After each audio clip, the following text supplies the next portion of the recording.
We saw in the last debate where a lot of candidates on the stage tearing each other apart, tearing down the Obama legacy, to try to find a viral moment to qualify for the next debate, rather than offering a positive vision for America and a strategy to defeat Donald Trump. Well, that's not what I'm doing in this campaign. I am running an insurgent campaign. It's based on the ground. It's talking to the voters who should really make a difference in this election. And I believe I'm the best nominee to take on Donald Trump because he's not going to be easy to beat. And to do so, we need to build a coalition that includes everybody in the Democratic Party, plus independents, those Obama and Trump voters, and even some disaffected Republicans. I've built coalitions like that in the most difficult circumstances on earth. In the middle of the Iraq War, where my fundamental job was to bring together a remarkably diverse group of Americans, people from all over this country with different religious beliefs, political beliefs, and get them united behind a common mission to serve America. I believe we win this election through unity and service by reclaiming patriotism, and that's exactly what AFSCME workers do every single day. They are patriotic Americans who serve our government. And that's why I'm proud to be with you here this morning. Do you want to reach to make it to the third debate? You know, we're getting closer every single day, but frankly, we may not make that third debate.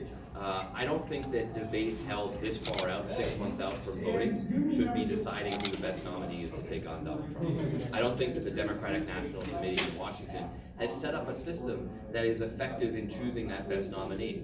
For one thing, it's leaving an awful lot of people out. I was speaking at a black church in South Carolina not too long ago, and a lot of families wanted pictures with me, and I asked some of them to post the pictures on Facebook. And they looked at me and said, well, we don't have Facebook.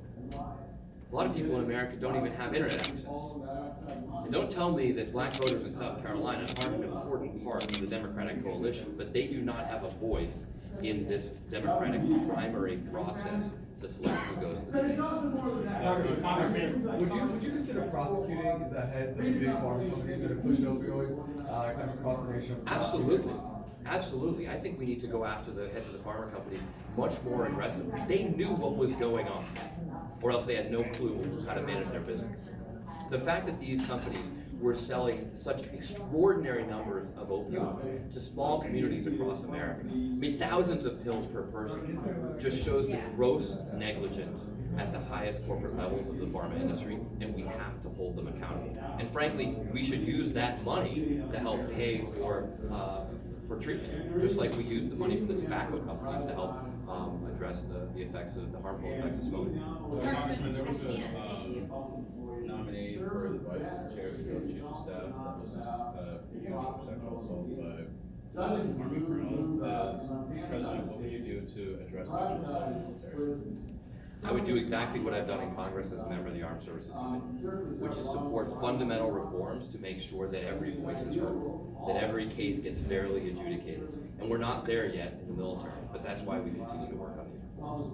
Congressman, during the debates this past week, we saw a health care debate between those who believe in more universal single-payer health care system versus those who, are proponents of keeping your employer-sponsored insurance if you're of that. Where do you stand on the issue? What's your response to that debate that went on the debate stage? Well, first of all, I'm the only candidate in this race who actually gets single-payer health care because I made a commitment to continue going to the VA even as a member of Congress. And I've seen what works and what doesn't. The VA negotiates prescription drug prices, which is good. Medicare does not. It means prescriptions are lower at the VA in cost than they are through Medicare. But I also got surgery there once and was literally sent home with the wrong medications. That's not the plan that I want to force every American to have. So I'm with President Obama on this.